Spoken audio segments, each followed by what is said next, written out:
رمضان کو رمضان کیوں کہتے ہیں؟ رمضان کا مطلب ہے جل جانا، کسی چیز کا جل جانا، تو رمضان میں جل جانا۔ اس کا روزے سے کیا تعلق ہے؟ روزے سے تعلق یہ ہے 360 دن سال میں ہوتا ہے، چاند کے لحاظ سے 330 دن کے گناہ اللہ رمضان کے روزوں میں ہر روز میرے آپ کے گناہ جلاتا ہے جلاتا ہے جلاتا ہے جلاتا ہے۔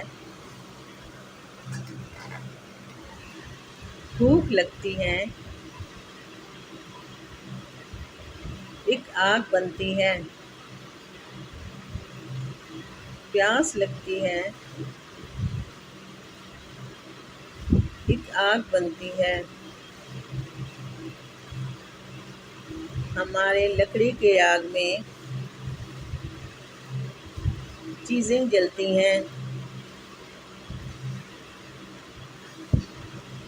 ہماری بھوک روزے کی بھوک آگ میں گناہ جلتے ہیں۔ 29ویں روزے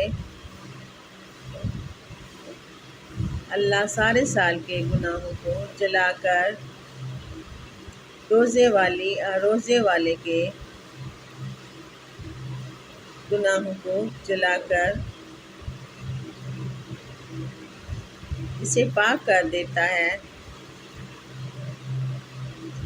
جیسے آج ماں کے پیٹ سے پیدا ہوا ہو۔